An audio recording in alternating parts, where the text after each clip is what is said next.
Non. On va faire donc le Kol Eilul Nishmat, Lakri Bat Mesouada. On va un peu parler de Elul. Et j'ai écouté d'un Darshan une histoire qui peut bien illustrer ce qui nous est demandé à Elul. Il y avait une fois, on a proposé un shidour à une famille. On a dit le Bachour, il est formidable, il est très bien. Il est tout ce qu'il y a de mieux, il étudie, c'est le meilleur étudiant de la Yeshiva, il a une très bonne tête, il est formidable. Simplement, il est mégamgen, il bégaye. Il bégaye. Bon, ils ont dit si c'est vraiment le meilleur talmid de la Yeshiva, qui a de bonnes midotes, qui sait étudier, qui a un leftop, qui bégaye, c'est pas grave. Et il donne une azmana au château, au khatan, au Bachour, pour venir rencontrer la jeune fille. Il sonne à la porte, ils ouvrent la porte et ils voient le Bachour qui fait cha cha cha cha cha cha cha cha. Au bout d'1 minute, shalom. Bon, ils font la pkisha. Après, le père de la fille dit je veux absolument pas. Et le chatran il dit mais je comprends pas, je vous avais dit qu'il bégayait, quel est le problème? Il dit bégayer oui, mais un idiot non. Il dit pourquoi tu dis qu'il est tipèche, c'est le meilleur de la Yeshiva. Il dit oui, mais s'il était vraiment chacham, il aurait dû commencer juste avant de sonner à dire cha cha cha cha cha. Quand j'aurais ouvert la porte, il aurait dit shalom. Et donc le fait qu'il n'a pas fait ça, ça montre qu'il n'est pas vraiment chacham. Bon, c'est l'histoire que ce Darshan a raconté Shabbat dans ma choule.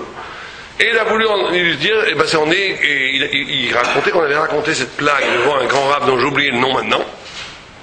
Et le rab a dit c'est très rigolo si ce n'est que c'est exactement notre cas à nous, puisque Elul, on doit se préparer, tout le monde oublie de se préparer à Elul, et quand arrive Rosh Hashanah, le Yom Hadin, on bégaye, on ne sait plus quoi, on dit maman, et on ne s'est pas préparé avant. Et que une des faces de Elul, c'est la préparation au din. C'est la préparation au din.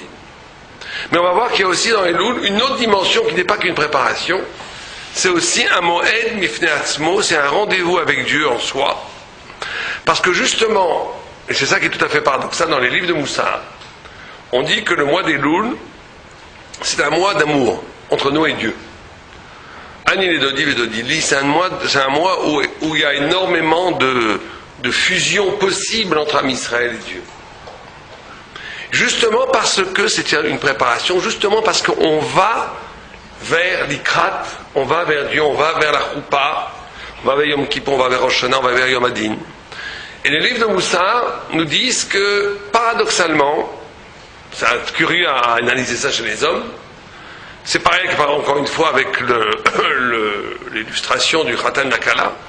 Une Khatan Nakala avant la Choupa, paradoxalement, ils peuvent, dans un certain aspect, être plus proches qu'après la Choupa. Parce que, justement, très souvent, un rab me disait qu'un Khatan et une Kala, ils sont ensemble. Avant la Choupa, la Kala, elle fait tomber un mouchoir. Tout de suite, le Khatan, il se prend, il la prend, il lui donne, il est tout à fait, elle a besoin d'un dos. Une fois qu'ils sont mariés, le mouchoir il tombe, il engueule sa veine, il dit, il peut pas faire attention. Il y a une sorte, dans la fusion, il y a une sorte de séparation qui s'opère. Alors qu'avant la rencontre, il y a une telle tchouka, un tel désir, une telle idéalisation, que ça permet, paradoxalement, un rapprochement plus que pendant l'union réelle. Alors c'est vrai qu'il y a un moins par rapport à ça, c'est vrai que le mois de Tishrei est plus haut que le mois d'Elul, parce que c'est la réalité, c'est l'incarnation, c'est la réalisation du lien entre nous et Dieu, mais il y a un visage dans Elul qui est la préparation, qui est le fait qu'on va vers cette rencontre, qui donne un aspect plus fort que Tishrei. Parce que justement, on est dans le monde de l'espoir, de la tchouka, du désir de l'infini, d'aller vers, on n'a pas encore expérimenté la rencontre. Et quand on vit dans cette dimension d'espoir, paradoxalement, il y a un côté qui est plus fort que la rencontre. Pourquoi? Alors les livres de Moussa nous disent parce que dans l'espoir, dans la recherche de l'idéal, quand je vais vers quelque chose, tout ce qui va m'empêcher de vivre cette rencontre dans l'absolu, c'est-à-dire le réel, est aboli. qui fait capoter la rencontre, c'est que quand on est véritablement dans la rencontre, il y a le réel qui apparaît. Le réel, quand on parle du réel, ça veut dire nos midotes, nos mauvaises midotes, la réalité des choses. Le fait que quand je suis confronté à la réalité de la rencontre avec Dieu, tout d'un coup, mon corps m'empêche, mes aspirations financières m'empêchent, mes dagotes, mes soucis, etc., etc., etc. Alors que quand je suis dans un rapport d'attente, d'espoir, d'aller vers, je suis que dans l'idéal. Je suis que dans l'idéal. Et cet idéal a le pouvoir de court-circuiter tous les manques dus au réel. Et donc il y a un plus et un moins. Il y a un plus parce que le fait même que je suis dans l'espoir, dans le désir, et donc je ne suis pas dans le réel, ça me donne la possibilité d'une purification, d'un rapport d'absolu avec Dieu. Même s'il est illusoire quelque part, puisqu'il n'est pas réalisé, et bien entendu c'est moins fort parce qu'il n'est pas réalisé. Ce n'est que de l'espoir, ce n'est que de l'aspiration à, ce n'est pas encore de la véritable, un véritable chibur. Vous savez que le Rav Simcha Zisser dans le livre de Moussa, il dit que qu'est-ce qui différencie un rachat d'un tzaddik? Si je vous demandais qu'est-ce qui différencie un rachat d'un tzaddik, qu'est-ce que vous direz? Comme qualité mentale. Rien. Comment? Rien, sûrement pas. Sûrement pas. Il y a une grande différence entre un tzaddik et un rachat. D'accord? Prise de conscience? Non. Pas ce qu'il dit dans tous les cas. Il dit que la différence mentale fondamentale, c'est l'imagination. Il dit, c'est l'imagination. Il dit un rachat, il vit que dans ce qu'il est. C'est ça l'essence d'un rachat. Le rachat, c'est celui qui est contenté par ce qu'il est. Il est ce qu'il est, il ne sera pas autre chose, il n'aspire à rien d'autre. Il est comme il est aujourd'hui, c'est un rachat. Il peut faire les mitzvot, tout, il est après le Rav Simcha, ça s'appelle un rachat. C'est quelqu'un qui n'a pas d'avenir, qui n'a pas de soif de l'infini. Il n'a pas d'aspiration, c'est-à-dire qu'il n'est pas lié à Dieu. Parce qu'il est content de son petit précarisme psychologique, il n'a que ce qu'il a, et il est content. Quand il est comme ça, c'est ça ce qu'il appelle un rachat. Un sadique, c'est quelqu'un qui est toujours en manque de l'infini, en manque de l'absolu, en manque, d'ailleurs, une des définitions de l'homme, c'est baillé. Vous savez que dans ceux qui ont étudié Barakama, une marloquette, est-ce que Mavé c'est Adam au chêne? La Gemara amène des psukim, un des pasuk qui dit que Mavé c'est Adam, qui est Rav, la chita de Rav, c'est de dire parce que l'homme il demande, il a toujours besoin de demander. Un homme c'est un homme qui manque, qui demande, qui a toujours besoin. Pourquoi il a toujours besoin? Pas simplement parce qu'il veut plus de choses. Même quand on veut plus d'argent, plus de kavod, même dans le négatif, quand quelqu'un il veut plus d'argent, plus de kavod, plus de tout ce que vous voulez, en vérité c'est une perversion, c'est un manque, en vérité un besoin fondamental que l'homme a toujours besoin. Mais le tzaddik il vit ce manque parce qu'il veut plus de gdusha, plus d'infini, plus de Dieu, plus d'être proche de Dieu. Donc l'homme, et il dit, le Rav Simcha Zisser dit la différence entre le tzaddik et le rachat, c'est sa capacité d'imagination. Le tzaddik, il se projette vers ce qu'il pourrait être. Le rachat a enterré ce qu'il pourrait être. Il se contente de ce qu'il est. C'est ça la différence fondamentale qu'il dit. Ça veut dire que le mois des Louls, et c'est ça qu'il faut bien comprendre, le mois des Louls, c'est le mois de l'espoir. C'est le mois de l'espoir où on doit essayer de retrouver le sublime de soi-même, l'espoir de soi-même. C'est ça qui est l'essence même de Elul. Faire un cheshbon hanefesh, à savoir qu'est-ce qui est le plus fort de moi-même, qu'est-ce qui est le plus sublime de moi-même. Et combien j'ai oublié ça. Et combien je ne suis plus dans cette problématique de toucher ce qui est en moi le plus grand. Et que c'est ça le travail qu'on doit faire à Elul. Maintenant, c'est vrai que les Sifrei Moussa nous disent qu'il faut faire très attention, parce qu'il faut bien séparer son potentiel et son réel. Il faut espérer son potentiel, mais il ne faut pas maintenant, parce que je crois, parce que je l'espère, je suis déjà cela. Donc il y a tout un travail après de réalisation de ce potentiel qui est le mois de Tishrei. Alors on va essayer de comprendre, on va essayer d'aller un peu plus loin. Elul, on a dit c'est un moed en soi, c'est que tu te rencontres avec Dieu en soi dans cette dimension d'espoir, de tikkun, mais plus que ça.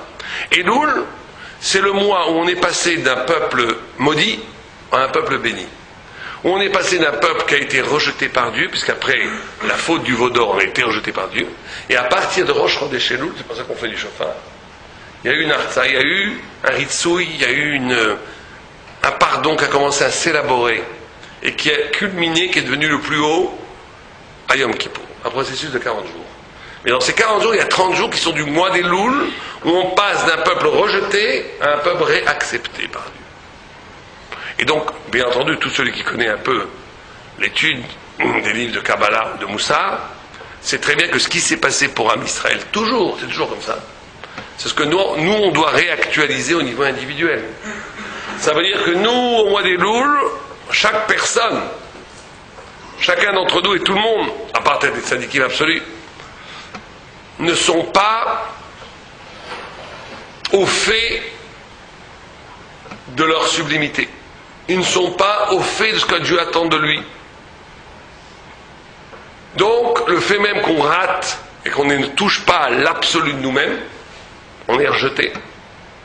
Et donc, Dieu attend de nous qu'on aille vers lui pour qu'on passe d'un statut de rejeté à un statut d'accepté, un statut de maudit à un statut de béni. C'est ça que le mois des Louls a le courage de faire, de nous faire passer d'un peuple dont Dieu ne veut plus à un peuple que Dieu veut encore.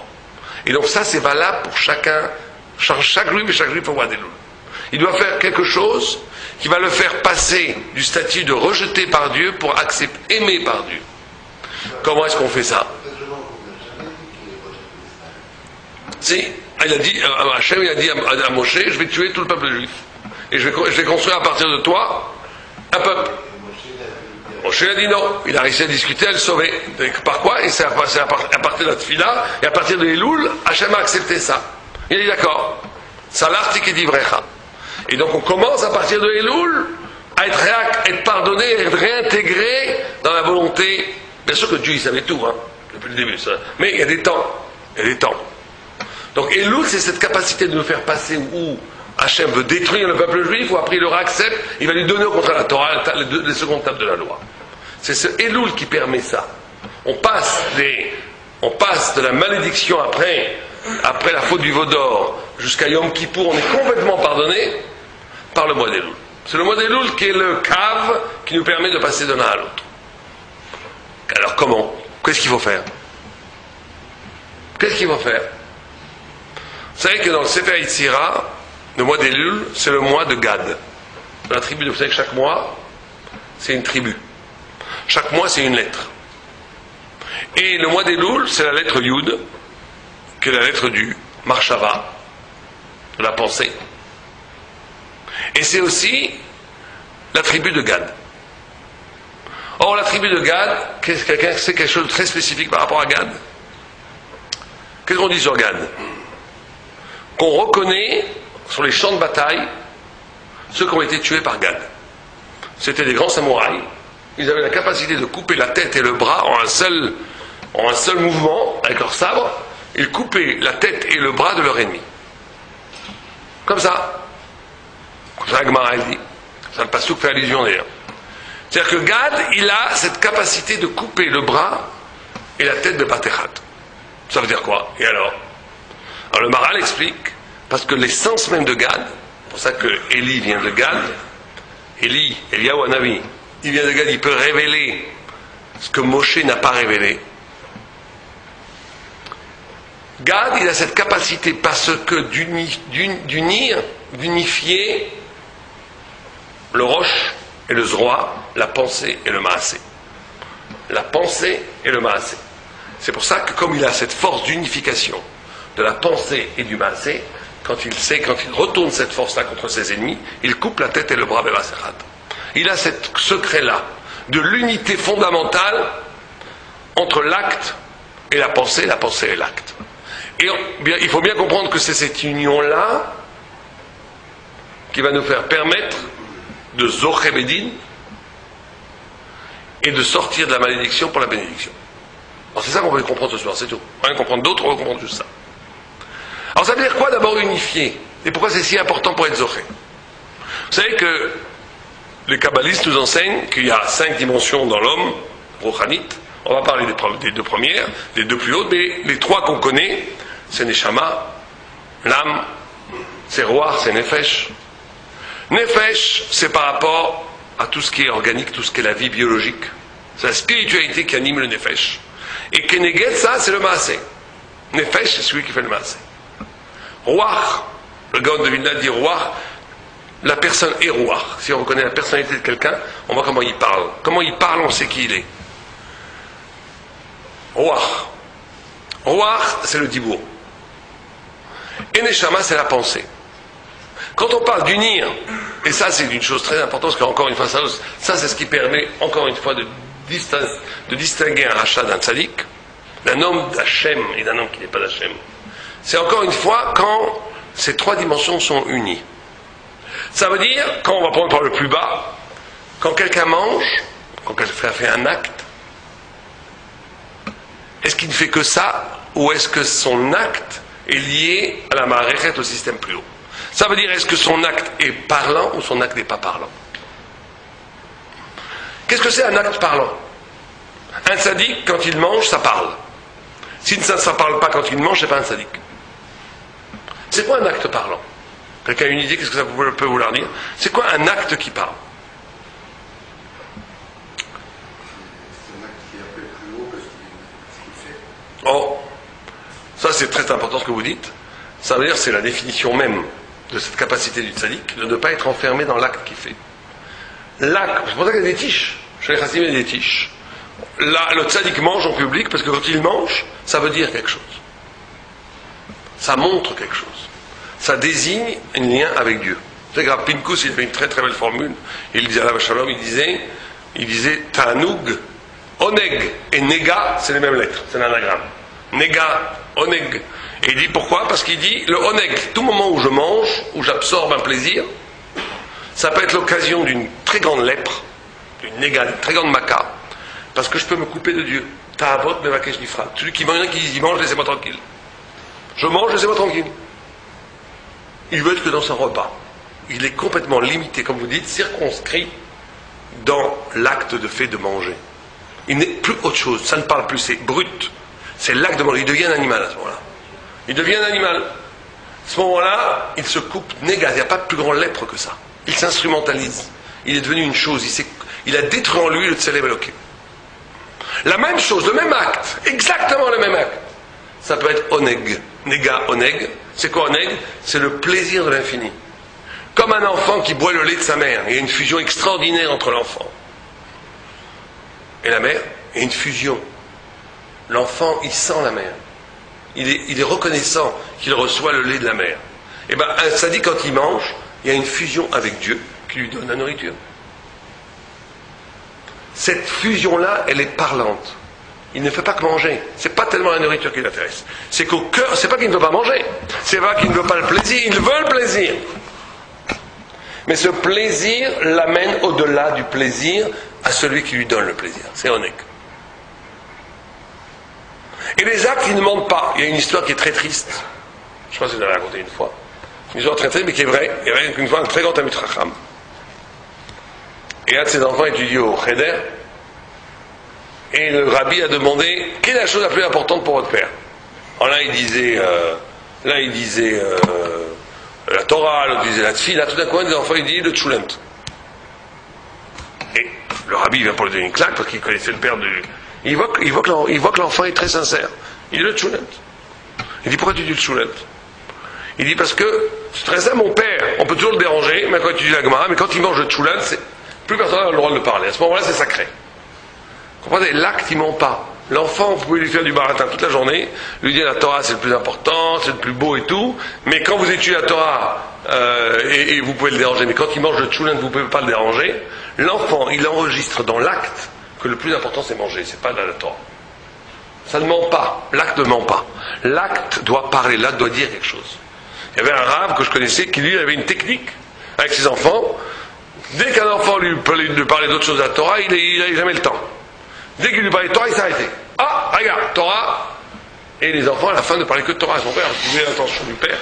Et donc, il ne parlait que de Torah avec leur père, parce qu'il voulait que. Mais il avait passé. C'est un peu de la manipulation, c'est de l'éducation, un peu manipulatrice, mais il faut faire ça. C'est de la bonne manipulation, où il avait fait passer dans une attitude, c'est pas de la parole, c'est un art, une façon d'exister, qui faisait passer comme message aux enfants que la seule chose qui intéressait de ses enfants, c'était la Torah, pas autre chose. Et c'est ça, éduquer.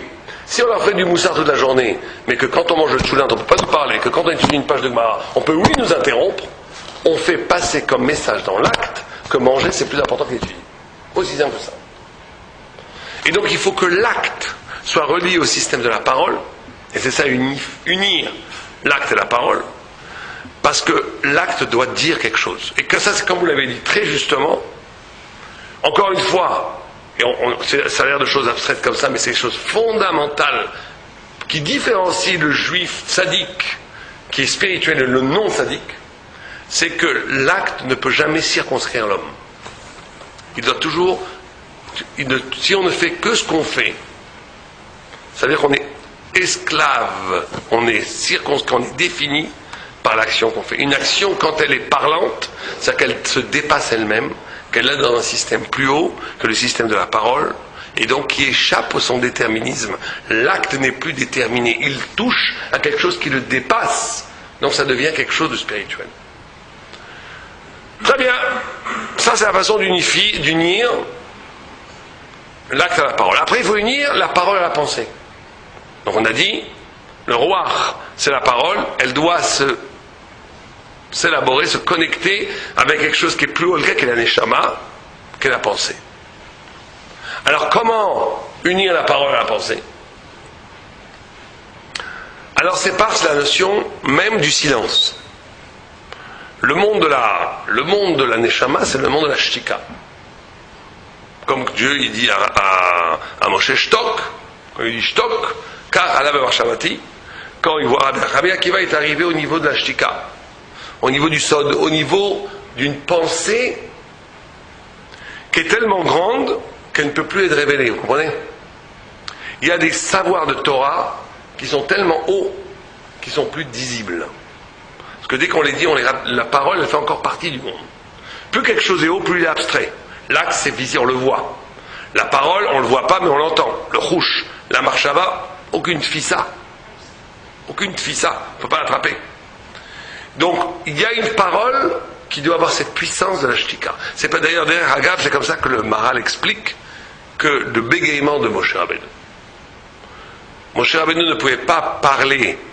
Normalement, il bégayait parce que sa conscience était tellement au niveau de la shtika, au niveau de la marshava, que dès qu'il parlait, ça rapetissait, elle se brise, sa parole, sa pensée, sa kavana était tellement pleine que parler pour lui c'était bégayer. Il ne pouvait pas, c'était trop fort. C'était trop indisible ce qu'il disait, c'était trop haut. C'était indicible, c'était trop haut. C'était pas de ce monde-là. C'est pour ça que beaucoup de grands sadikim écrivent des chidushim et les brûlent. Vous savez qu'il y a une pratique kabbalistique comme ça, où des très grands sadikim écrivent des chidushim et les brûlent. Parce que les chidushim sont trop hauts, trop grands pour être portés par ce monde. Mais ils doivent apparaître pour disparaître. Bon, ça c'est des pratiques kabbalistiques très hautes. Mais en tous les cas, ce qui nous intéresse à nous, c'est que la parole n'a d'affect dans le monde que si elle est liée au silence de l'âme. Une parole qui n'est que parole, blablabla, blablabla, blablabla, qui n'est pas liée. C'est pour ça qu'on dit que Moshe avait Kavet P. Kavet P, ça c'était une parole qui est liée à la marque, qui a du mal à parler, parce qu'elle est tellement liée à l'origine des choses. Celui qui a Kavet P, celui dont la parole ne sort pas comme ça, qui sort que parce qu'elle est l'écho de l'infini, il peut changer la Metsiout. Il est plus fort que la Metsiout. Dibour veut dire en hébreu anaga, contrôle de la matière. Mais c'est que la parole qui est liée à la marshava, liée à un pouvoir dire qui excède largement ce que tu dis. C'est le rab ou quelqu'un qui ne dirait que ce qu'il dirait. Qui ne dirait que ce qu'il dirait. Tu dirais quelque chose, il n'y a que ça. C'est pas une parole de Torah. Une parole de Torah, elle doit être forcément infiniment plus riche. Son pouvoir de signifier des choses doit excéder largement, beaucoup plus que son vouloir dire, ce que je dis. Si je ne dis que ce que je dis, c'est pas la Torah. La Torah, pour être la Torah, elle doit être reliée à quelque chose. La parole de la Torah, pour être une parole de Torah, doit être reliée à tout un système qui est la révélation, qui est avant la parole, qui donne le poids à la parole. Et cette parole-là, elle peut changer le monde. Elle peut changer. D'où la puissance du tzaddik de faire des miracles. Parce qu'il parle à part une parole qui puise son énergie, sa lumière, son origine d'une ma'arechet qui est avant la parole. Mais si la parole n'est que parole, elle n'est pas unie, elle n'est pas unifiée, elle n'est pas unie à l'âme, à la neshama, à la shtika de l'âme, la parole n'est qu'une parole qui traîne, qui roule, qui n'a aucun poids, aucune valeur, qui n'a pas d'affect. Donc c'est ça, unir la parole à la marshava, c'est d'être capable d'une parole qui porte en elle tout le poids d'un neshama, encore le sens. Et il faut être capable de dire une parole de Torah qui montre, qui révèle, et qui en même temps qu'elle révèle, elle couvre. En même temps, elle révèle des choses, mais dans sa révélation elle-même, elle montre, elle ouvre à celui qui l'écoute et à lui-même d'ailleurs, et à même celui qui l'exprime, toute une dimension de sens qu'il n'avait pas soupçonnée, avant même de le dire. Dire des choses, dire le vrai dire toraïque. C'est pareil quand on étudie la Gemara d'ailleurs.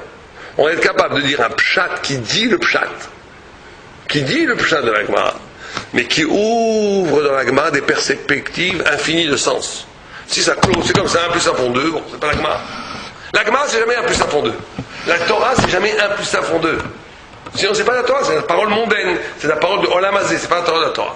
La parole de la Torah, comme elle est liée à la Ensof, à Kadosh Baruch Hu, elle doit en même temps dire 1 plus 1 font 2, elle doit dire le pshat. Mais en disant ce pshat, elle doit révéler quelque chose d'infiniment profond dans le fait même que je dis 1 plus 1 font 2 dans la Torah. Le pshat lui-même qui dit, vous savez que c'est très très important parce que c'est l'essence même de l'approche de la Torah. Vous savez qu'il y a une halakha dans la Torah que si 2 lettres se touchent, c'est plus kasher. Si 2 lettres se touchent, c'est plus kasher. Pourquoi? Pourquoi est-ce qu'il faut un espace entre les lettres? Pourquoi il faut un espace? C'est pas à cause des lettres, c'est à cause du blanc. Le blanc lui-même entre les lettres est une écriture. C'est l'écriture de la shtika. C'est la Torah de la shtika. C'est la Torah de la marshava. Et c'est pas à cause des lettres que c'est pas soul. C'est à cause qu'il n'y a pas de blanc. Et la blanc, c'est l'écriture la plus profonde de la Torah. Et donc si on couvre le blanc, il n'y a pas de Torah. On est que dans les lettres. Mais ce qui est extraordinaire, c'est que sur les lettres noires, qui sont le sens, il y a des petits ktarim, il y a des sortes de couronnes, des liens, des tagim, des ktarim, qui font le lien entre la lettre noire et le blanc de l'infini. C'est-à-dire qu'une parole de Torah, c'est une parole qui dit en même temps le pshat, mais qui se nourrit du blanc de l'infini. C'est pour ça que le Lavan, ça veut dire quand quelque chose est blanc, c'est infiniment possible. Quand quelque chose est blanc, tout encore est possible. C'est l'infini du possible. Mais ce qui est extraordinaire dans la Torah, c'est que c'est pas qu'il y a le blanc d'un côté et le noir de l'autre. C'est pas 2 systèmes qui ne sont pas unis. C'est pas qu'il y a le blanc d'un côté, on sait que l'infini existe au-dessus des montagnes, et que moi je suis dans le noir, je suis dans les lettres. Non, ça c'est pas. Parce que tout le principe des tagim, des ktarim qu'il y a au-dessus des lettres, c'est de montrer que le noir, c'est-à-dire le pshat, la Torah explicite, ce qui se dit, n'est un dire toraïque que s'il se nourrit de l'infini. Ça veut dire que quand je dis quelque chose qui est de la Torah, quand la parole elle dit quelque chose, elle donne à entendre une ouverture d'infini autre sens. C'est une parole qui ouvre, pas une parole qui ferme. Et ça fait l'union. Quand l'acte est lié à le nefesh est lié au ruach et le ruach à la neshama, l'homme lui-même a cette dimension du tzaddik parce qu'il est comme la Torah elle-même. Où la Torah a ces 3 dimensions elle-même. Dimension physique, qui est comme le nefesh, la dimension noire, qui est comme le roi, la parole, les mots qui sont écrits, et le blanc qui est la neshama de la Torah elle-même. Et les 3 sont un. Il n'y a pas les lettres d'un côté, le blanc d'un côté et le kvil d'un autre côté. Tout est un dans la Torah. Le tzaddik, qui doit être comme la Torah, c'est exactement ça qu'il doit faire. Or, et donc on nous dit, et donc on avait posé la question pourquoi. Donc Elul, on ne peut zocher du din que comme ça, que si on fait. Pourquoi est-ce que c'est la lettre Yud par rapport à ce qu'on a dit? Pourquoi c'est la lettre Yud dans Sefer Yetzira, qui est la lettre en vérité du futur, de la pensée, et que c'est la lettre qui caractérise Elul. Parce que justement, ce qui nous est demandé, c'est ça qu'il faut bien comprendre, peut-être le plus important, c'est que je passe de cette dimension de maudit à béni, de rejeté par Dieu pour accepter par Dieu.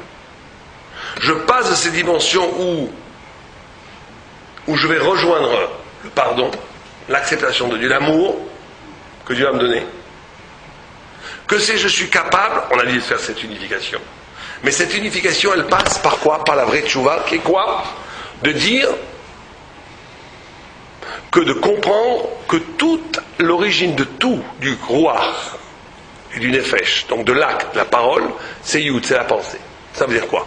Ça veut dire que il faut l'essence de Elul, c'est de redécouvrir sa dimension à soi, pure avant le péché. Le Yud, il a échappé au péché. Ce qui fait le péché en moi, c'est toujours mon corps. C'est toujours mon nefesh. Ça peut être même mon roi, mais la neshama, jamais. La neshama ne fait jamais de péché. C'est vrai que même d'après la Kabbalah, la neshama n'est jamais salie même. Le roi est sali. La neshama, elle s'élève, elle s'éloigne du rachat de plus en plus, au point où le Harizal, quand il voyait les gens, il disait celui-là, il n'a pas de neshama. Le Harizal, il disait celui-là, il ne peut pas rentrer dans la minyan, il a perdu son neshama. Mais la neshama, elle monte, elle s'éloigne tellement qu'elle se coupe. Mais c'est pas le pshat que la neshama elle est salie, il n'est jamais sali. La neshama, elle est avant le mal. La neshama elle a été créée avant le monde, alors que le malach hamavet et le malach du mal, le satan, il a été créé le deuxième jour. Ça veut dire qu'il y a quelque chose dans la neshama qui est plus originel que tous les malachim, que le mal lui-même. Donc la neshama, elle ne peut jamais rentrer pactiser avec le mal. La neshama est toujours en amont, avant le mal. Elle n'est jamais avant le mal. La neshama, elle n'a aucun rapport avec le mal. Aucun. Ce qui a un rapport avec le mal, c'est les autres dimensions de l'homme. Donc, la seule façon de retrouver l'amour de Dieu quand on l'a perdu, et on a dit, les livres de Moussa disent, tout le monde est dans cette situation, plus ou moins. Personne n'est parfait. Donc chacun est déchu à un certain niveau, et chacun doit être récupéré à un certain niveau. C'est quand je fais cet acte de Elul, fondamental de me définir à partir de mon Yud, de ma Neshama, et plus à partir de mon Nefesh et de mon Ruach. Quand je me définis en essence à partir de ce que Dieu veut de moi, alors, bien entendu, le péché que j'ai fait, il tombe comme des écorces. Il n'existe pas vraiment puisque c'est pas moi. Bon, ça vous comprenez? On choisit toute la chose. Tout le grand dilemme qu'on va avoir à Elul, est-ce que je suis défini? Est-ce que je me choisis comme ma réalité, mon existence, ou comme mon projet? Qu'est-ce qui me définit le plus? Mais vous comprenez que ce n'est pas juste des mots. Se choisir comme projet, ça veut dire s'investir dans un projet spirituel. Et se considérer comme son existence, et se définir à partir de son existence, ça veut dire d'être complètement limité par son passé, par sa vie. Et la seule chose la plus importante qui nous est demandée à Elul, c'est de savoir comment tu te définis. Est-ce que à Elul, la grande acte de tchouva qu'on doit faire, qui n'est pas du tout le même que celui qu'on va faire en Shana ou en Yom Kippour, c'est la notion d'espoir, de futur, de Yud. Comment tu te définis? Comment tu te définis? Est-ce que tu es défini à partir de la somme de ta vie, la somme de tes actes qui a amené que tu es ce que tu es aujourd'hui? Tu es ce que tu es aujourd'hui par rapport à une somme d'actes, une somme d'événements, une somme de connaissances, une somme d'affects, tout ce que tu veux. Tout ça, zoom, ça crée un bonhomme.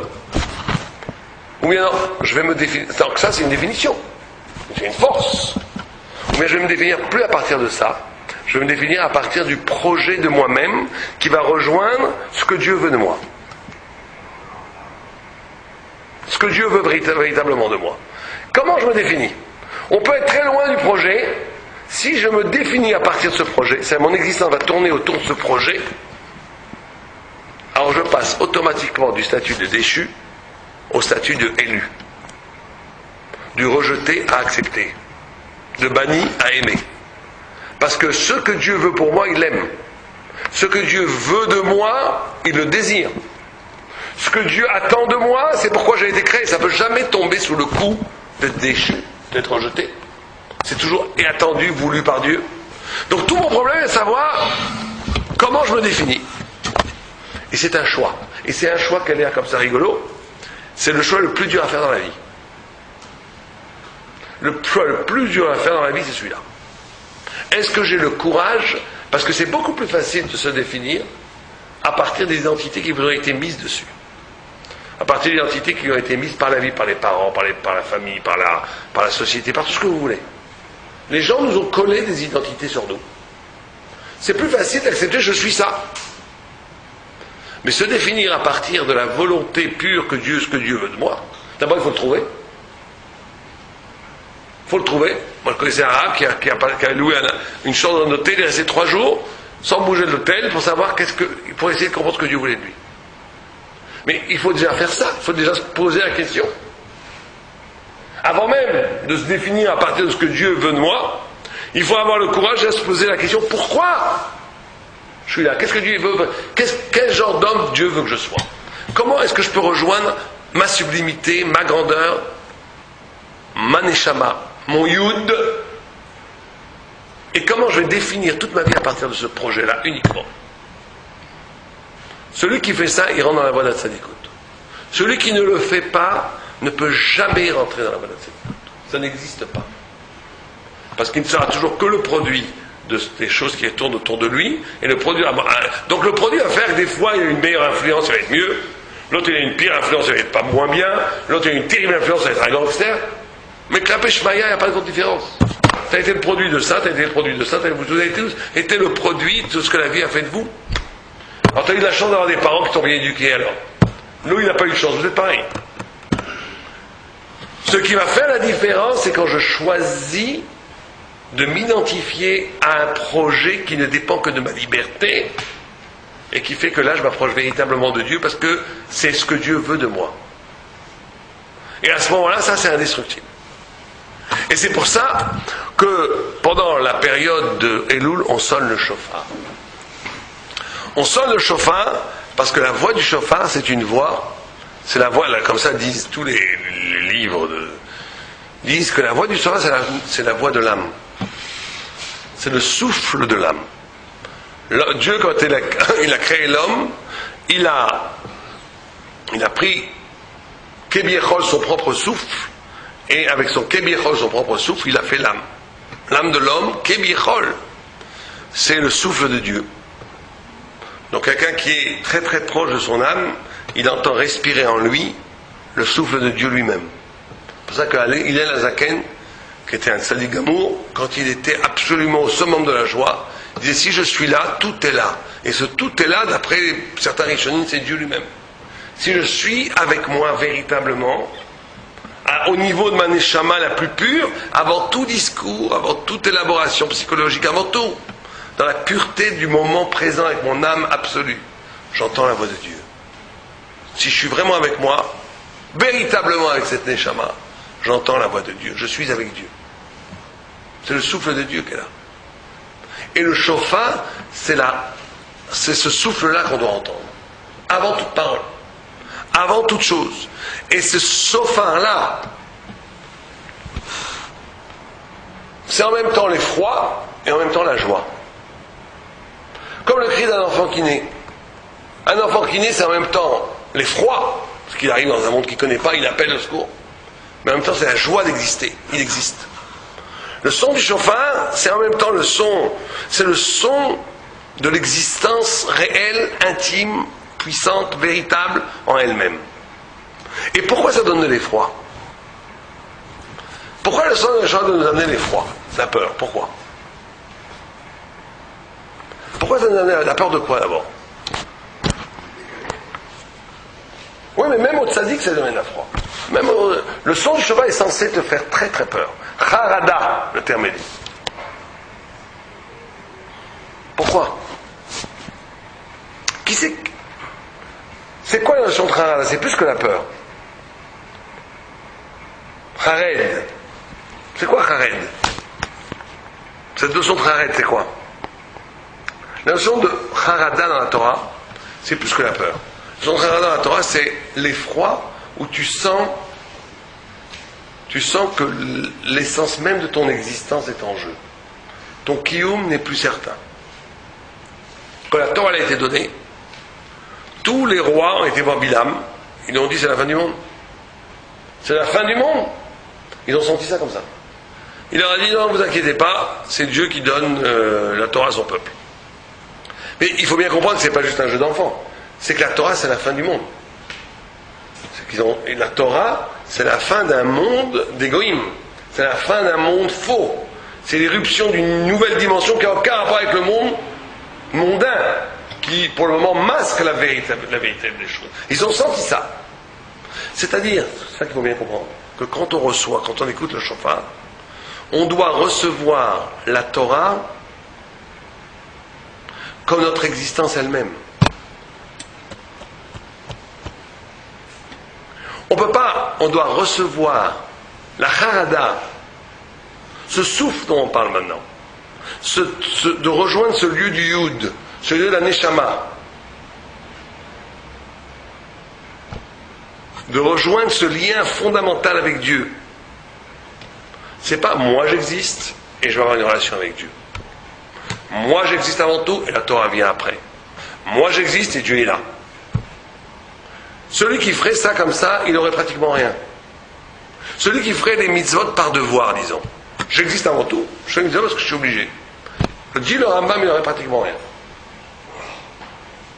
Pour ça qu'on dit, c'est ça le pshat, que Malchut Shamaim doit être avant Malchut, avant Kabbalat Mitzvot. Pourquoi? En la Mitzvot, pourquoi? Ça veut dire que celui qui n'aurait que les Mitzvot, j'accepte que les Mitzvot, mais j'existe avant, non. All Malchut Shamaim, c'est de comprendre que ton existence n'est une existence que si elle est avec Dieu. Vous comprenez? C'est pour ça que le Rambam dit qu'il faut être fou de Dieu. Ça veut dire que je ne peux pas imaginer exister la tsura de mon existence, la forme de mon existence la plus intime, n'existe que dans un lien d'amour avec Dieu. Je ne me définis pas autrement. L'essence de mon essence, l'etsem de mon etsem, c'est le souffle de Dieu lui-même. C'est ça, Ol Malchut Shamaim. Après, tu peux accepter les mitzvot comme une expression de ce rapport à Dieu. Seconde. Mais celui qui ferait les mitzvot que par devoir, mais moi j'existe, je suis un élément de la terre, je suis quelqu'un qui est sorti des rochers, voilà. Et Dieu il m'a donné, une fois que j'existe absolument, Dieu m'a donné des mitzvot à faire. C'est pas ça, c'est pas la Torah ça. Ça c'est les protestants, c'est les goïs qui réfléchissent comme ça, qui existent à partir de la terre et qui veulent recevoir après des choses du millénaire. Peut-être pour eux. Pour un juif c'est pas comme ça. Un juif, son existence la plus intime, la plus forte, la plus intime, ce qu'il y a le plus intime chez lui, à avoir éminemment avec Dieu. Pour d'où la harada. Le souffle du shofar, il doit me rappeler que mon existence elle-même n'existe que quand je la reçois de Dieu. Et toute cette fausse façon d'exister, cette fausse façon de s'apparaître à soi-même comme stable, comme existant, comme un produit de la matière, comme quelque chose comme ça de nucléaire, où tout tourne autour de moi, s'effondre quand on écoute vraiment le shofar. On se rend compte qu'on reçoit la Torah en même temps qu'on reçoit la vie. Qu'on reçoit son lien avec Dieu en même temps qu'on reçoit la vie. C'est comme ça qu'on peut se faire ces choses-là qui nous permettent. C'est ça Elul. Elul, c'est pour ça que c'est le Yud. C'est pour ça que c'est le lien entre la tête et le bras. C'est pour ça que tout ce qu'on a dit, on a dit une seule idée, sous plusieurs facettes, mais c'est une seule idée. C'est que la seule façon de la grande erreur de l'homme, la grande erreur, c'est de couper. Je crois que quand je mange, quand je prie, quand j'étudie, quand j'ai la vie, c'est pas comme ça. Le Elul, c'est ce moment où on va pouvoir se recentrer pour toute la vie elle-même. tourne autour d'un seul projet. Ce projet de l'espoir, parce qu'il n'y a encore que l'espoir à Elul, de se retrouver de ce qu'il y a de plus grand en nous, qui est à l'origine et qui unifie tout le reste de notre vie. Mais que tout le reste de notre vie tourne autour de ce lien avec Dieu. Que avec ce lien avec Dieu. C'est ça Elul. C'est comme ça qu'on est Zoché du Din. Après viendra Rosh Hashanah, qui est un autre, tout un autre pan de comment accepter le Malchut. Et après viendra Kippour, qui est tout le grand noce de Tchouva de Kippour. Mais le premier moment avant même de pouvoir recevoir ce Malchut, c'est au moins de prendre conscience qu'il y a un décalage entre ce que je suis et ce que je devrais être. Et que ce décalage est la faille, la béance la plus fatale à toute vie spirituelle. Et que la seule façon de pouvoir revivre et redevenir, c'est quand je change ma vision de moi-même. Qu'est-ce qui est le plus important? Ce que je dois devenir ou ce que je suis? C'est l'existence comme une machine qui maintenant est habituée à réagir comme elle réagit. Je travaille comme je travaille, je réagis émotionnellement de la même façon depuis des années avec mes enfants, avec ma femme, avec ma mère, avec mes amis. Je reproduis toujours le même schéma. Je suis le produit de ce que je suis. On est coupé, quand on fait ça, on est coupé de ce qu'on est vraiment. Et donc la première tchouva, avant la grande tchouva de Rosh Hashanah, et la encore plus grande tchouva, c'est faire tchouva sur soi-même. Faire tchouva sur cet oubli de la grandeur de soi-même. C'est le début de tout qui va permettre après de faire véritablement que moi, et non pas la clipa de moi-même, va pouvoir prendre Malchut, et que moi, et non pas la clipa de moi-même, va pouvoir faire tchouva. C'est tout ce recentrage qui nous est demandé. Voilà, est-ce qu'il y a des questions? On a fait un peu court parce qu'il était tard. Donc ce travail-là, c'est un travail pratique. D'abord, il faut réfléchir. C'est très important à Elul de faire du cheshbon en effet. C'est très important, Volbeu disait tout le temps, très important de prendre 5 minutes, 10 minutes, un quart d'heure par jour, où je me coupe. Parce que c'est ça qu'il voulait viser. J'arrête, je ne veux voir plus personne, je m'isole. Je me coupe aussi bien des autres que je me coupe du rythme de la vie. Pendant 10 minutes, 5 minutes, un quart d'heure, j'essaie de voir où j'en suis, qu'est-ce que j'ai trahi en moi. Est-ce que j'ai encore de l'espoir de devenir un tzaddik? Question très simple. Le Yetzirah, c'est quelque chose de chitsoni, c'est pas quelque chose d'essentiel. Le Yetzirah, c'est pas du tout le plus grand problème à ce niveau-là. Le plus grand problème, c'est de savoir, avant nous, moi-même, est-ce que j'ai renoncé à être un tzaddik ou pas? C'est la première question qu'on doit se poser. À Elul, est-ce que j'ai renoncé à être une tzaddikette ou un tzaddik ou pas? Est-ce que je suis, maintenant ce que je suis, je ne serai pas autre chose? Et quand je dis j'ai pas renoncé, c'est pas dire oui, j'aimerais bien être un tzaddik. Est-ce que je mets en œuvre dans ma vie des choses qui vont me permettre au moins d'essayer de m'approcher de cette tzadikout, de cette grandeur qui est en moi ou non? Sinon, il faut commencer à dire à partir de maintenant ça change. À partir d'aujourd'hui, je change. À partir d'aujourd'hui, la chose la plus importante pour moi, c'est de devenir un Eved Hashem, une tzaddik, une Shifrat Hashem, un tzaddik. C'est mon boulot. À partir de là, on rentre dans une vie de bénédiction. Parce que nos vies, notre travail, il tourne autour de Dieu. Plus autour. C'est quoi la malédiction? C'est d'être coupé de Dieu. Or, on se coupe nous-mêmes de Dieu. On se coupe de Dieu quand on rentre dans des mécaniques sociales. Et je ne veux pas être méchant, mais on peut rentrer dans des mécaniques sociales en étant toute la journée au collège. Hein. On peut toute la journée au collège et rentrer dans les mêmes mécaniques sociales. Bidou quand on a. Catastrophe. Il faut se poser la question très simple, est-ce que je veux ou pas devenir un Eved Hashem, un tzaddik? Et est-ce que si je veux vraiment, qu'est-ce que je fais pour? Est-ce que je fais vraiment des choses pour? J'investis pour? Ou je veux d'une façon idéale, sans rien faire? Donc des questions très simples, très simples, oui, c'est pratique. Mais cette pratique, avant tout, part par une prise de conscience et d'une définition de soi-même.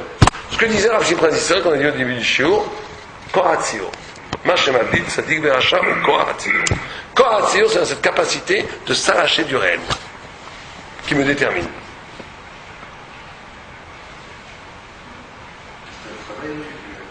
Oui, beaucoup individuel, mais ça peut se faire aussi en discutant avec d'autres, en travaillant en groupe. Il y a des varades, il y a des gens qui font des vannes, il y a des gens dans les chivotes qui ils ont des gens qui étudient ensemble, toutes les semaines ils se réunissent, ils parlent chacun, voilà, cette semaine j'ai pas réussi à faire ça, je suis tombé là, j'ai fait du Lashon Hara, et ils parlent entre eux, comment je vais réussir, ils peuvent... C'était les vannes Moussa, hein, ça peut aussi aider. Est-ce qu'il y a d'autres questions? Bon mois de Elul. Comment, oui?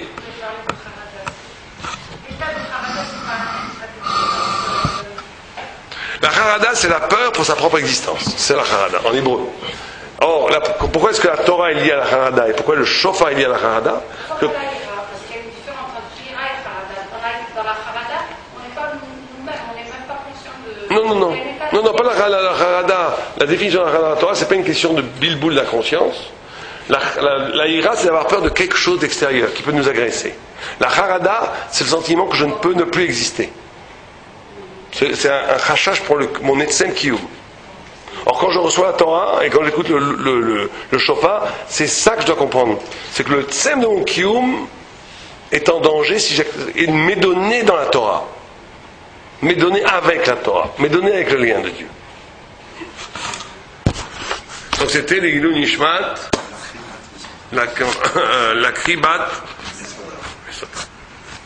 Kol Tov.